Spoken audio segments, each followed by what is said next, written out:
Ce soir, c'est une petite formation. Puisqu'avec RenBNB, vous savez qu'on a besoin à chaque fois de faire des transactions. Parfois, c'est un peu compliqué d'aller voir quelqu'un de l'autre côté qui n'a peut-être pas le temps de pouvoir nous aider directement.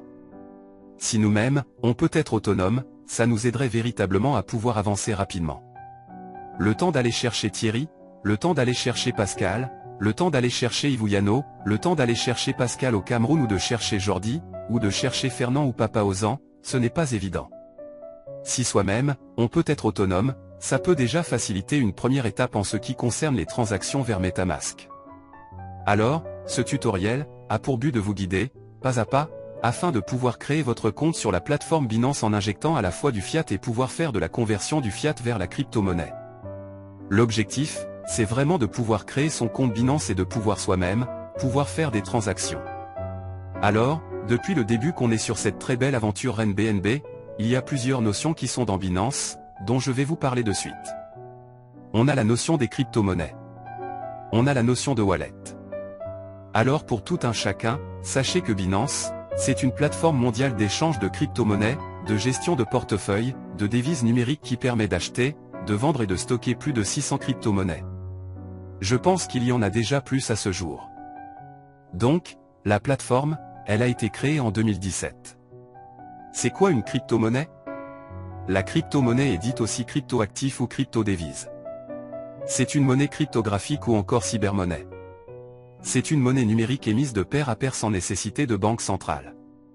C'est pour ça qu'on parle à chaque fois de système décentralisé. Utilisable au moyen d'un réseau informatique décentralisé. Ce que vous connaissez déjà, dans le cas de RenBNB, on a soit le réseau BNB Smart Chain lorsqu'il faut partir de Binance à Binance ou OPBNB lorsqu'il faut partir de Binance vers MetaMask. Alors, tout simplement, MetaMask, c'est un portefeuille de crypto-monnaie. En fait, c'est un dispositif, c'est un support physique. C'est un programme ou un service qui stocke des clés publiques ou privées. Et ça peut être utilisé pour suivre la propriété, recevoir ou dépenser des crypto-monnaies. Cependant, la crypto-monnaie elle-même n'est pas dans le portefeuille.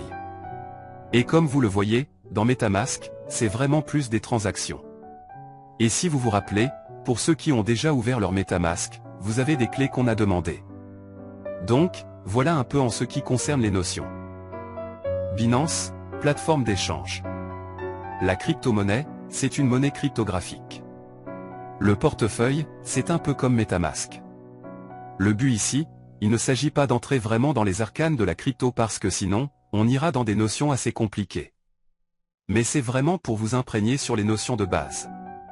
Il s'agit en fait de vous amener à prendre en charge vous-même et de pouvoir créer votre compte Binance afin de transférer vos fonds dans MetaMask. Il s'agit aussi de se familiariser avec les modes de vérification tels que le KYC qui sera pratiqué également lorsqu'il s'agira de faire des retraits de fonds. C'est-à-dire, une fois que vous aurez encaissé votre argent dans MetaMask, il faudra le renvoyer de MetaMask vers le compte Binance. Et de Binance, il faudra le renvoyer dans votre compte bancaire pour pouvoir jouir de votre argent. Et ça, pour le faire, il faut derrière qu'il y ait la vérification KYC pour le faire. La présentation se fera en 2 étapes, la création du compte Binance et la vérification du KYC. Pour la création du compte Binance, ce qu'il faut savoir, c'est qu'il faut avoir à sa disposition un ordinateur portable ou fixe et son téléphone mobile. Et le logo, il est là, c'est celui-ci. Ensuite, sur votre ordinateur, vous allez sur le moteur de recherche Google. Vous tapez https://account.binance.com. Vous pouvez vous arrêter là, mais pour ceux qui sont, par exemple, en France, ils peuvent mettre /FR et ensuite /register. Ensuite, vous vous enregistrez et vous suivez les différentes étapes. Créer un compte. Il vous faut avoir une adresse email. Dans le cadre de cette formation, j'ai renseigné l'adresse qui est ici. Nadine Massingaoui. Surtout, il faut bien faire attention ici. Bien cliquer là-dessus pour être sûr que vous acceptez les conditions d'utilisation. Ensuite, vous cliquez sur Suivant. Il y a ensuite la vérification.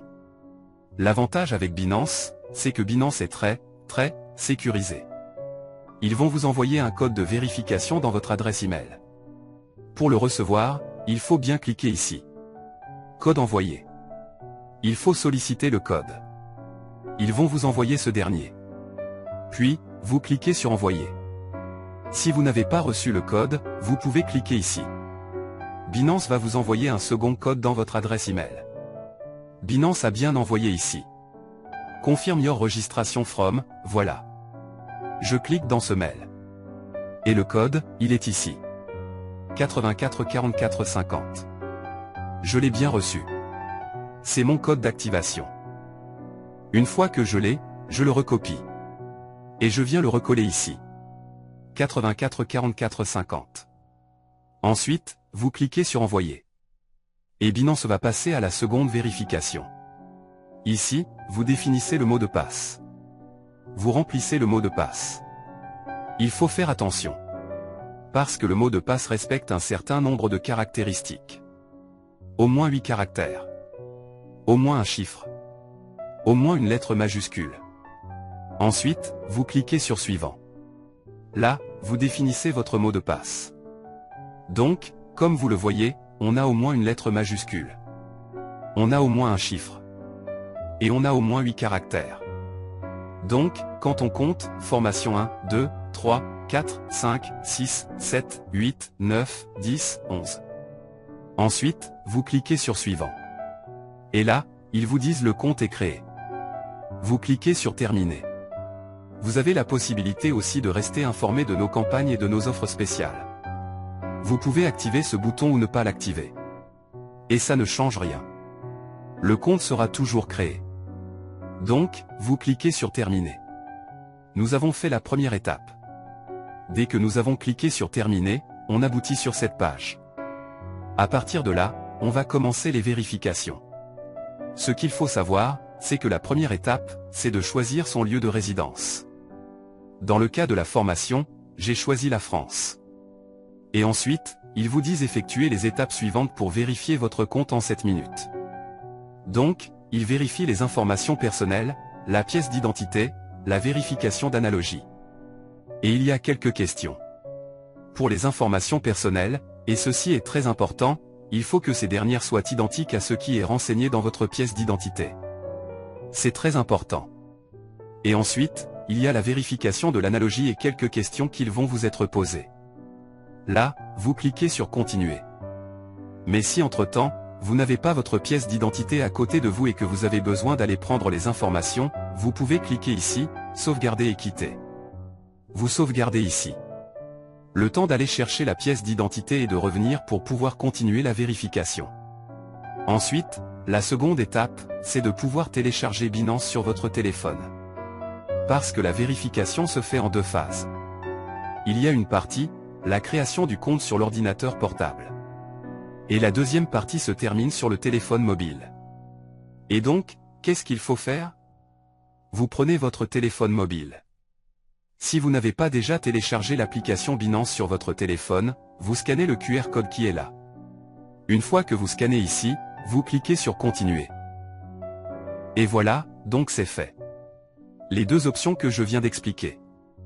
Vous scannez le QR code et vous cliquez sur Continuer. À partir de là, cette fenêtre va s'ouvrir, il faudra remplir certaines informations. Donc, la nationalité, différent du pays de résidence. C'est-à-dire, vous pouvez être américain et résider en France. Vous pouvez être sénégalais et résider au Maroc. Très important, toujours mettre la nationalité. Le nom légal tel qu'il apparaît dans la pièce d'identité, le prénom, tel qu'il apparaît dans la pièce d'identité, si vous avez 2 prénoms, vous mettez les 2 prénoms. Le nom tel qu'il apparaît dans la pièce d'identité, la date de naissance, très important, commencez toujours par l'année, ensuite le mois et ensuite le jour. Si vous n'avez pas ces informations de côté, sachez qu'il y a toujours l'option de sauvegarde et quitter, le temps d'aller chercher pour être sûr que vous avez la bonne information. Une fois que vous avez rempli ça, vous cliquez sur Continuer. Mais si jamais vous avez un doute par rapport à l'étape précédente en disant j'ai peut-être oublié quelque chose, il y a le petit bouton ici, Retour. Voilà. Et donc là, vous avez rempli toutes les informations. Dans le cas de la formation, la nationalité, je l'ai choisie. Ici, les informations personnelles nationalité France, le prénom c'est Nadine, le nom c'est Mazinga, la date de naissance, 1999, le mois d'avril, et le 7. Donc la personne est née le 7 avril 1999. Et là, vous voyez, la personne est des nationalités françaises. Ça, c'est son prénom et ça, c'est son nom. Une fois que vous l'avez fait, vous cliquez sur Continuer. Et ici, vous renseignez l'adresse du domicile. Très important également, l'adresse du domicile doit être celle qui est renseignée dans la pièce d'identité. Comme toujours, si vous avez un doute par rapport aux informations que vous avez remplies précédemment, vous cliquez sur le petit bouton ici, Retour, et il vous ramène sur la page précédente. Alors là, dans le cas de la formation, on choisit une adresse. Voilà, 8 rue Demidoff, en Seine-Maritime. On renseigne le code postal, la ville, le lieu de naissance, et le pays et la région, qui ont été renseignés précédemment, donc c'est pour ça que c'est grisé ici. À partir de là, une fois que vous avez cliqué sur Continuer, cette fenêtre apparaît. Ensuite, il faut passer sur le téléphone mobile, sur la vérification. Une fois que vous avez scanné, ou si vous avez déjà l'application Binance sur votre téléphone mobile, la suite apparaît. Donc, une fois arrivé ici, dès que vous cliquez sur Continuer, cette fenêtre, elle apparaît. Veuillez compléter la vérification d'identité sur votre appareil mobile. Très important. Vous cliquez sur OK. Alors, à partir de là, vous vous rendez sur votre téléphone mobile. Vous vous connectez sur le compte Binance que vous avez déjà téléchargé. Vous préparez les documents officiels. Assurez-vous, très important, d'être dans un endroit où il y a de la lumière. C'est très important. Donc, pour récapituler, parce que la formation n'est pas longue. Il faut au préalable déjà aller sur Google, chercher Binance comme je vous l'ai dit. Vous commencez la création du compte dans l'ordinateur portable. Une fois que vous avez commencé là-dessus, il va vous amener à cette page où vous allez scanner le QR code avec votre téléphone mobile. Et une fois que vous avez scanné là, vous commencez les vérifications. Alors, dans les vérifications dans le téléphone mobile, il va vous demander le choix de la pièce d'identité. Là, j'ai choisi plusieurs pays. Donc, on a le cas d'Andorre. Ils acceptent les passeports. Le cas de la France. Ils acceptent la carte d'identité et le passeport. Le Gabon. Ils acceptent la carte d'identité et le passeport. La Guinée. Ils acceptent la carte d'identité et le passeport. L'Algérie. Ils acceptent le permis de conduire, la carte d'identité, le passeport. L'Allemagne. Ils acceptent la carte d'identité et le passeport. Le Maroc, la carte d'identité, le passeport, le permis de conduire. L'Égypte, la carte d'identité et le passeport. Voilà, une fois que vous l'avez fait, cette page va apparaître. Il vous faudra télécharger la pièce d'identité. Si vous avez choisi la pièce d'identité, vous la téléchargez recto ou verso. Mais en fait, vous cliquez ici, sur votre téléphone portable. Il va vous demander de prendre une photo recto de votre pièce d'identité. Vous prenez une photo. Assurez-vous d'avoir suffisamment de lumière. Assurez-vous que la pièce d'identité est vraiment lisible et claire. Vous prenez la photo côté recto. Donc, vous voyez bien, ils ont identifié ici le petit bonhomme. C'est pour dire que c'est de ce côté dont on voit le visage. Et ensuite, vous cliquez ici pour ensuite filmer le côté verso. Pareil, assurez-vous d'avoir suffisamment de lumière. Et avec votre téléphone portable. Vous prenez une photo et vous cliquez sur Continuer. Donc, une fois les documents téléchargés, il vous sera demandé de faire un selfie. C'est l'étape la plus cruciale dans la vérification du KYC. Le selfie est très important parce que l'intelligence artificielle derrière va s'assurer que le visage qui est sur la photo d'identité qui a été envoyée est la même personne. Donc, il va vous demander de faire un certain nombre de mouvements qu'il faudra nécessairement respecter. Tant que cette étape n'est pas validée, vous ne pouvez faire aucune transaction. Très important. Vous avez téléchargé votre pièce d'identité. Recto verso. On va vous demander de faire le selfie. Tant que le selfie n'est pas validé et que toutes les pièces ne sont pas validées, vous ne pourrez faire aucune transaction sur Binance. Je récapitule maintenant pour tout résumer. Première étape, allez sur Google, recherchez Binance avec le bon logo. Deuxième étape, commencez l'inscription sur l'ordinateur portable. Troisième étape, il vous faudra scanner le QR code à la fin de l'inscription sur l'ordinateur portable. Et ensuite, vous vous déportez vers le téléphone mobile. Lorsque vous arrivez sur le téléphone mobile, vous suivez tout simplement les instructions en choisissant l'OPI, en choisissant la pièce d'identité en fonction de là où vous êtes. Et ensuite, en faisant la vérification KYC. Une fois que tout est fait, vous envoyez à Binance. En principe, on peut avoir une réponse au bout de quelques minutes comme au bout de 24 heures. Mais tant que vous n'avez pas la confirmation de Binance par mail que votre compte a été validé, vous ne pouvez effectuer la vérification. Vous ne pouvez effectuer aucune transaction.